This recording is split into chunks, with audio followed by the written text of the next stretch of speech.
اللهم صل على سيدنا محمد محمد الجود والكرم وعلى سيدنا محمد وبارك وسلم.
جہاد کا ذکر آیا اور جہاد کی بہت ساری مختلف اقسام جو ہے وہ جہاد کی ہوتی ہے. لیکن اس آیت مبارکہ میں اللہ کریم نے سیدھا اسٹریٹ فارورڈ قتال کا قتل غارت کیوں نہیں کرتے؟ قتل خود ہوتے کیوں نہیں؟ دوسرے کو کرتے کیوں؟ کس لیے؟ وَالْمُسْتَضْعَفِينَ مِنَ الرِّجَالِ وَالنِّسَاءِ وَالْوِلْدَانِ الَّذِينَ يَقُولُونَ رَبَّنَا. ایک کمزور ضعیف مرد، عورتیں اور بچے جو یہ دعا کرتے ہیں ربنا اخرجنا من هذه القرية الظالم اهلها.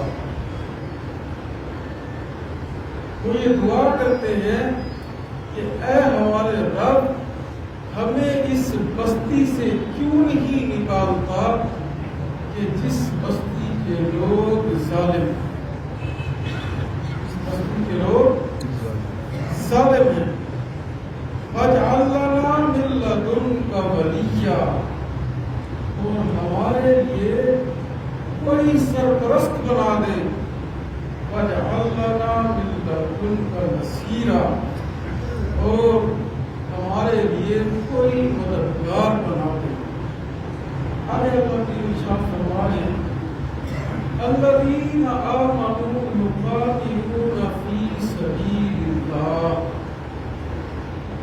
کہ ایمان والے لوگ اللہ کی راہ میں قتال کرتے ہیں، اللہ کی راہ میں لڑتے ہیں. والذین کفروا یقاتلون فی سبیل الطاغوت، اور جو لوگ کفر کرتے ہیں وہ طاغوت کے راستے میں لڑتے ہیں. طاغوت کا راستہ کون سا راستہ؟ شیطان کا راستہ، طاغوت کے راستے میں. اور مومنین کو اللہ کریم حکم دے رہے ہیں فَقَاتِلُوا أَوْلِيَاءَ الشَّيْطَانِ، کہ شیطان کے دوستوں سے قتال کید الشیطان کان ضعیفا، شیطان کی تدبیر ضعیف۔ میرے محترم دوستو، اللہ کریم یہاں پر مظلوم لوگوں کی داد رسی کے لیے کہ جن پر اہل کفر ظلم و ستم اور تشدد کرتے ہیں، ان کی داد رسی کے لیے مسلمانوں کو یہ حکم دے رہے ہیں کہ ان کے لیے تم قتال کرو، ان کے لیے تم جنگ کرو، ان کے لیے تم جہاد کرو۔ اب میرے محترم دوستو، کہ وہ لوگ کہ جو اہل کفر میں کفر کے ظلم و ستم کا نشانہ بنے ہوئے، کون لوگ؟ ولید بن ولید، حضرت ابو جندل، حضرت عبداللہ ابن عباس کہتے ہیں کہ میں اور میری والدہ ہم بھی مشرکین مکہ کی قید میں تھے اور ان کے ظلم اور ان کے ستم روز کی بنیاد پر برداشت کیا کرتے تھے اور اللہ سے یہ دعا کیا کرتے تھے۔ ادھر مدینہ منورہ میں اللہ کے نبی صلی اللہ علیہ وآلہ وسلم ان حضرات کے لیے قنوت نازلہ کا اہتمام کیا کرتے تھے۔ جب یہ لوگ صحیح سلامت مدینہ منورہ پہنچ گئے تو اللہ کے نبی صلی اللہ علیہ وآلہ وسلم نے قنوت نازلہ کا اہتمام چھوڑ دیا۔ آج میرے محترم دوستو، ہم مسلمان کس جگہ پر کھڑے ہیں کہ جبکہ کفر ملت واحدہ بن گیا، کفر ملت واحدہ بن گیا۔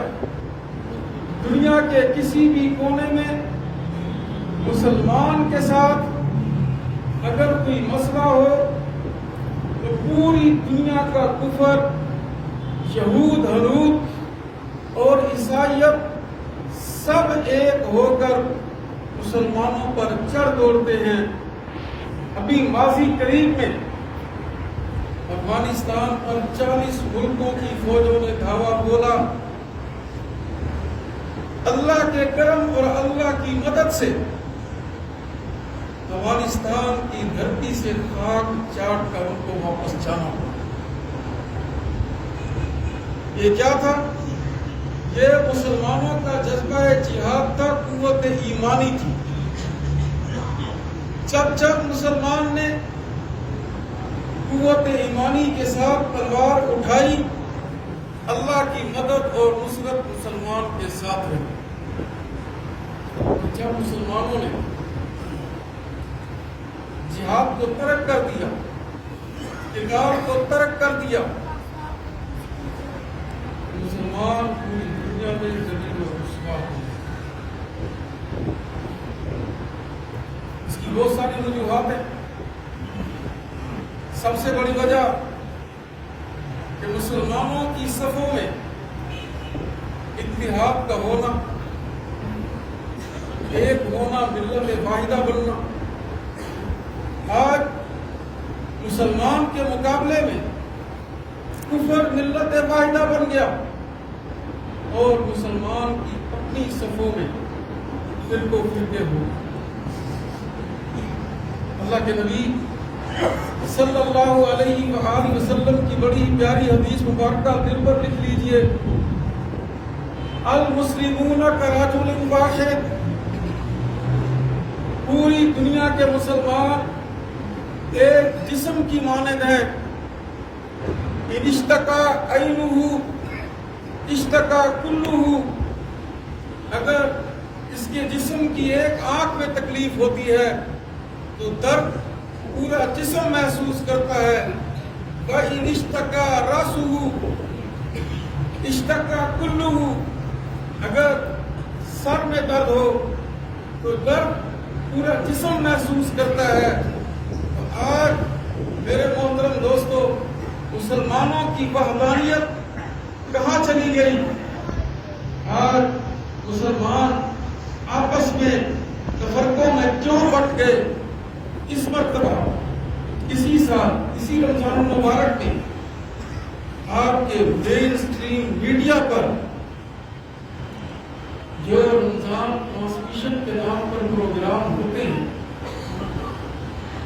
کون سا ایسا اختلافی مسئلہ تھا جس پر مناظرہ نہ ہوا؟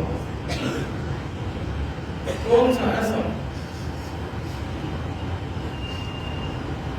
یعنی کہ ادھر 30,000 مسلمان فلسطین میں شہید ہو چکے، اب تک 30,000 جنازے اٹھ چکے، اب تک ان کے گھروں کو مسمار کر دیا، ان کے ذرائع آمدنی کو کاٹ دیا گیا، فلسطینی مسلمانوں کو کھلے آسمان کے نیچے رہنے پر مجبور کر دیا گیا، اور ادھر ہمارا مین اسٹریم میڈیا فرقہ واریت کے موضوع پر آپ کے ایک ایک اختلافی ٹاپک کے اوپر ٹی وی پر قوم کو کیا سبق دے رہا ہے؟ کوئی ایک ایسا اختلافی موضوع کہ جس پر ٹی وی پر اس رمضان کی رمضان ٹرانسمیشن میں بحث و مباحثہ نہ ہوا؟ عالم کفر کے ساتھ اگر مقابلہ کرنا ہے تو اپنی صفوں میں اس فرقہ واریت کو ختم کرنا ہوگا۔ آج ہم خود دیکھیں دیوبندیوں کے کتنے طبقے بن گئے، اہل حدیثوں کی کتنی جماعتیں بن گئی، بریلویوں کی کتنی جماعتیں بن گئی، اور آپس میں اختلافات کس حد تک پہنچ چکے۔ اور ادھر جو ہے میرے محترم دوستو، مسلمان کے درد کو کون محسوس کرے گا؟ مسلمان کی پکار کو کون سنے گا؟ کون جن کا قرآن میں اللہ کریم ذکر کر رہے ہیں کہ کیوں تم قتال نہیں کرتے، کہ جب تمہیں کمزور لوگ، بوڑھے، بچے اور عورتیں یہ دعا کریں کہ اے اللہ ہمیں اس بستی سے ہی نکال لے۔ آج مسلمان کے درد کو کون سنے گا؟ کوئی ایسا جرنیل، کوئی ایسا حکمران، کوئی ایسی غیرت رکھنے والا کوئی ہو کہ جو آج ان کی داد رسی کرے؟ پوری دنیا میں مسلمان سب سے زیادہ تعداد میں، لیکن ان کی داد رسی کرنے والا کوئی نہیں۔ امریکہ کا وزیر خارجہ جب اسرائیل میں جاتا ہے وہ کہتا ہے کہ میں امریکہ کے وزیر خارجہ کی حیثیت سے نہیں آیا، بلکہ میں ایک یہودی ہونے کی حیثیت سے آیا ہوں اسرائیل کی حمایت کرنے کے لیے۔ کاش کہ کوئی آج مسلمانوں کا معتصم باللہ ہوتا۔ کون معتصم باللہ؟ یورپ کا ایک قلعہ ہے جس قلعے کا نام اموریہ ہے، اس قلعے میں ایک نوجوان باندی مسلمان عورت ہے اور ایک عیسائی کی قید میں ہے۔ عیسائی اس پر روزانہ ظلم و ستم کرتا ہے، اس کو تھپڑ مارتا ہے، اور وہ اپنے خلیفہ معتصم باللہ کو آواز دیتی۔ وہ عیسائی جو قلعے کا مالک تھا، قلعے کا حکمران تھا، وہ کہتا لگاتا ہے کہ یہاں سے سینکڑوں میل دور، ہزاروں میل دور تک تیری آواز کیسے پہنچے گی؟ اس کو پھر ایک تھپڑ لگاتا ہے۔ اب جس ساری کاروائی کو ایک تاجر دیکھ رہا ہو، وہ تاجر جاتا ہے، بغداد میں آتا ہے، خلیفہ معتصم باللہ کے دربار میں جاتا ہے اور کھڑا ہو کر کہتا ہے کہ یہاں سے ہزاروں میل دور اموریہ قلعے میں ایک شخص نے ایک مسلمان عورت کو قید کر رکھا ہے اور اس کو روزانہ ظلم و ستم کرتا ہے، اور وہ تمہیں پکارتی ہے۔ میرے محترم دوستوں، مورخ یہ لکھتا ہے کہ جب یہ معتصم باللہ نے سنا کہ میری ایک بیٹی دشمن کی قید میں مجھے پکارتی ہے، وہ کئی دن اور کئی رات استراحت میں نہیں گیا، اس کی نیند اڑ گئی۔ معتصم باللہ یہ کہتا تھا مجھے یہ مت بتلاؤ کہ اموریہ کے قلعے میں کتنی فوج ہے، مجھے یہ بتلاؤ کہ وہ کس سمت میں ہے اور یہاں سے اس کا فاصلہ کتنا ہے۔ ہزاروں کا لشکر لے کر قلعے کا گھراؤ کرتا ہے، اموریہ قلعے کو جوتے کی ٹھوکر پر رکھ کر فتح کرتا ہے اور پھر اس اپنی بیٹی پر ظلم کرنے والے کو اپنے سامنے کھڑا کر کے سزا دیتا ہے۔ آج وہ معتصم باللہ کہاں سے لائے جو فلسطینی مسلمانوں کی پکار کو سنے؟ آج وہ صلاح الدین ایوبی کہاں سے لائیں کہ جو فلسطینی مسلمانوں کی پکار کو سنے؟ آج میرے محترم دوستو، یہ جو سرحدوں کی حدیں ہیں انہوں نے مجبور کر رکھا ہے۔ آج ان سرحد بندیوں کی وجہ سے مسلمان ایک دوسرے کی مدد سے قاصر ہیں، لیکن آج میرے اور آپ کے بس میں جتنی طاقت ہے اس طاقت کے بقدر کیا ہم اپنے مسلمانوں کی مدد نہیں کر سکتے؟ کہ جن یہودیوں کو آج سے 1400 سال قبل میرے پیغمبر آقا نامدار سرور کائنات احمد مصطفیٰ محمد مصطفیٰ سب کہہ دیجئے صلی اللہ علیہ وآلہ وسلم، آپ نے یہ کہہ کر مدینہ منورہ سے نکالا، اخرج الیہود والنصارى من جزیرۃ العرب، یہود و نصارہ جزیرہ عرب سے نکل جاؤ، یہ تمہاری میراث نہیں، جزیرہ عرب مسلمانوں کی میراث ہے۔ آج سے 14 صدیاں قبل میرے محترم دوستو، حضور نبی کریم صلی اللہ علیہ وآلہ وسلم کے غلام سیدنا فاروق اعظم رضی اللہ تعالی عنہ، آپ نے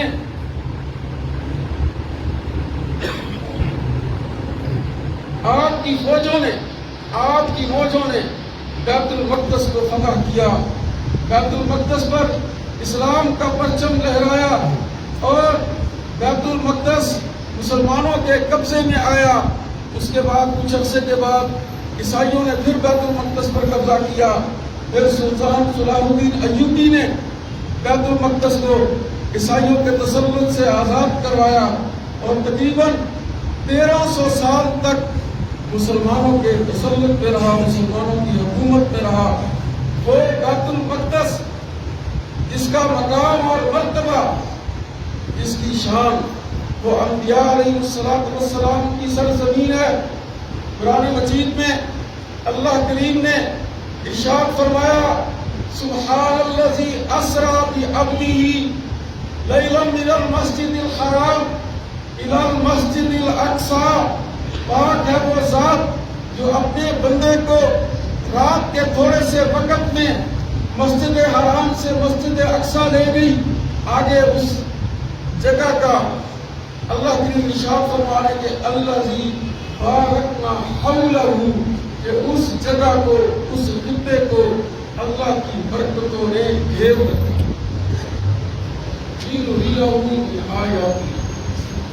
کہ ان کو اپنی نشانیاں دکھلانے کے لیے وہ انبیاء علیہ السلام کی سرزمین کہ جس کا ذکر اللہ نے اپنے قرآن میں کیا، آج وہاں پر یہودی ریاست جو ہے ایک ناجائز ریاست 1948 میں قائم کی گئی اور اس ریاست کے ذریعے مسلمانوں پر ظلم و ستم کے پہاڑ توڑے جا رہے۔ ابھی ان کا جو منصوبہ صرف فلسطین تک نہیں ہے، ان یہودیوں کو خیبر کے زخم ابھی تک یاد ہیں۔ ان کا منصوبہ گریٹر اسرائیل ہے، وہ اردن اور شام پر بھی قبضہ کرنا چاہتا ہے، وہ لبنان پر بھی قبضہ کرنا چاہتا ہے، وہ مدینہ منورہ کو بھی اپنے تسلط میں لانا چاہتا ہے. اور آج اب مسلمان جو ہے وہ عوام مطلق پہ پڑے. آج ہماری ایمانی غیرت کا یہ سوال ہے، ایمانی غیرت کا یہ سوال ہے کہ ہم اگر جسمانی مدد نہیں کر سکتے تو ان کی کم از کم مالی مدد یہ پکڑا دیں. اللہ کریم نے قرآن مجید میں متعدد مرتبہ ارشاد فرمایا کہ وجاہدوا بِأَمْوَالِكُمْ وَأَنفُسِكُمْ، کہ آپ پہلے مال کے لگانے کا حکم آیا. اگر آپ جانی مدد نہیں کر سکتے، وہاں جا نہیں سکتے، تو اپنا مال ان کی مدد کے لیے بھیجیے. دارالعلوم کراچی بڑے احسن طریقے کے ساتھ آپ کی مالی امداد وہاں تک بھیج رہا ہے. اپنا مال ان تک بھیجیے اور پھر کفر کے ساتھ اپنی نفرت کا اظہار کیجیے. الحب للہ والبغض للہ. اگر کسی کے ساتھ محبت ہے تو اللہ کی ذات کے لیے، اور اگر کسی کے ساتھ نفرت ہے تو اللہ کی ذات کے لیے.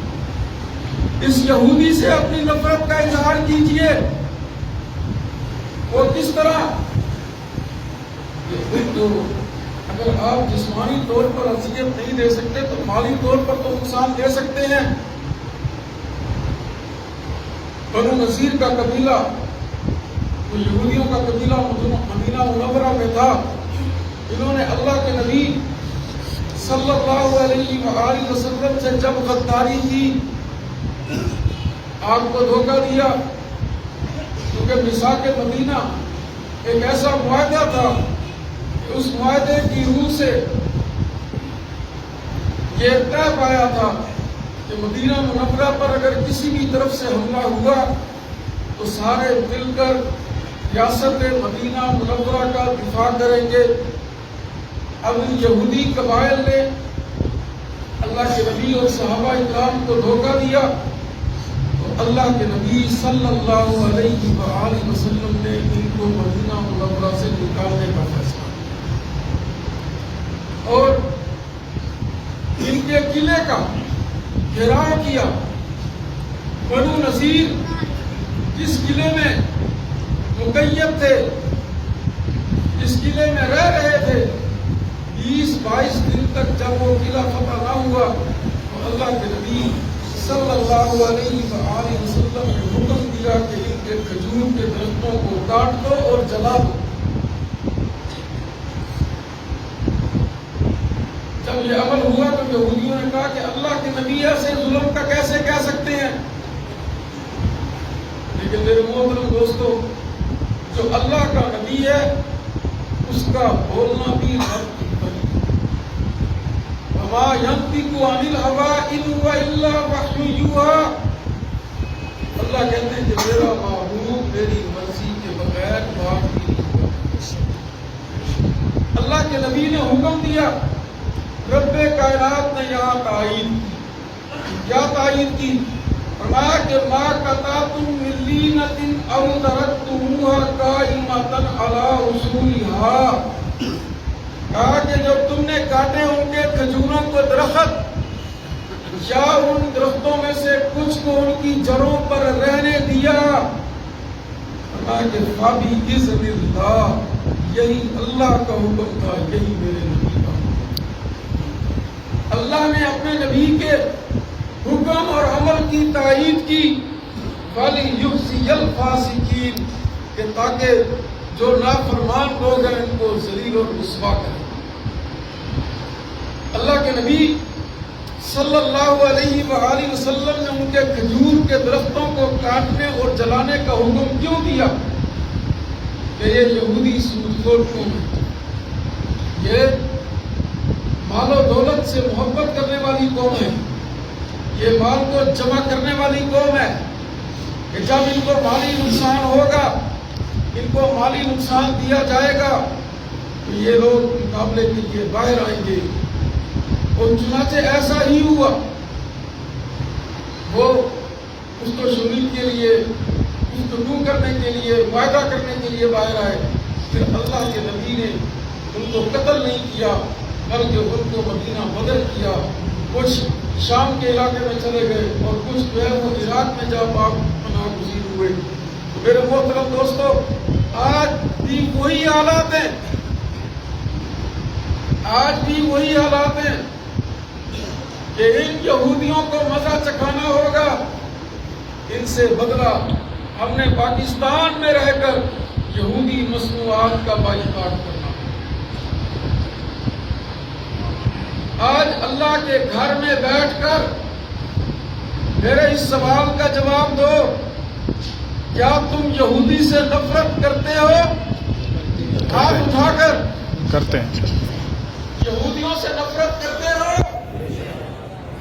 جب یہودیوں سے نفرت کرتے ہو تو آج ہاتھ اٹھا کر پھر یہ ارادہ کرو کہ ہم پوری کوشش کر کے کوئی بھی یہودی مصنوعات اپنے گھر میں نہیں آنے دیں۔ ابھی ہاتھ بڑے تھوڑے ہو گئے، نعرہ تکبیر لگا کر ہاتھ اٹھائیے۔ نعرہ تکبیر!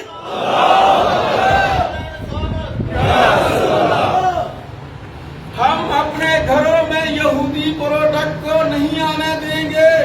انشاءاللہ۔ سارے بازار کے تاجروں سے دست بستہ گزارش کرتا ہوں کہ جن مصنوعات کا پروفٹ یہودی قوم کی طرف جاتا ہے اس کی خریداری بند کر دیں، اس کا متبادل استعمال کریں۔ جب آپ اپنے ملک کی مصنوعات کو استعمال کریں گے، جب آپ اپنے ملک کی مصنوعات کو استعمال کریں گے، آپ کے اپنے ملک کی کھپت بڑھے گی، آپ کو اربوں ڈالر کا فائدہ ہوگا، اور آپ کے ان اربوں ڈالر سے آپ کے ملک کا قرضہ اترے گا، ملک کے اندر خوشحالی آئے گی۔ بے شک، بے شک۔ کوئی مر نہیں جائے گا اگر پیپسی اور کوک نہیں پیے گا، کوئی مر نہیں جائے گا میکڈونلڈ اور KFC نہیں جائے گا، کوئی مر نہیں جائے گا اگر ڈالڈا استعمال نہیں ہوگا۔ بس آپ نے اتنا کرنا ہے، کم از کم اللہ کے نبی کے اس حکم پر عمل کرنا ہے کہ ان کو مالی نقصان دینا ہے، اپنی نفرت کا اظہار ان کو مالی نقصان دے کر کرنا ہے۔ آپ کو ان یہودی پروڈکٹس کا اگر علم نہ ہو تو باہر تحریک لبیک کے لوگ کھڑے ہیں، پروڈکٹ کی لسٹ لے کر کھڑے ہیں، ان سے لے کر جائیے کہ ہم نے کون سی چیزیں اپنے گھر میں آنے دینی ہے اور کون سی چیزوں کا ناطقہ بند کرنا۔ ایسا کریں گے میرے محترم دوستو؟ انشاءاللہ۔ ہاتھ اٹھا کر ارادہ کیجیے، وعدہ نہیں دے رہا، ارادہ دے رہا۔ اللہ کریم بے صورت کو قبول منظور فرمائے، مجھے اور آپ سب کو عمل کرنے کی توفیق عطا فرمائے۔ وما علینا الا البلاغ۔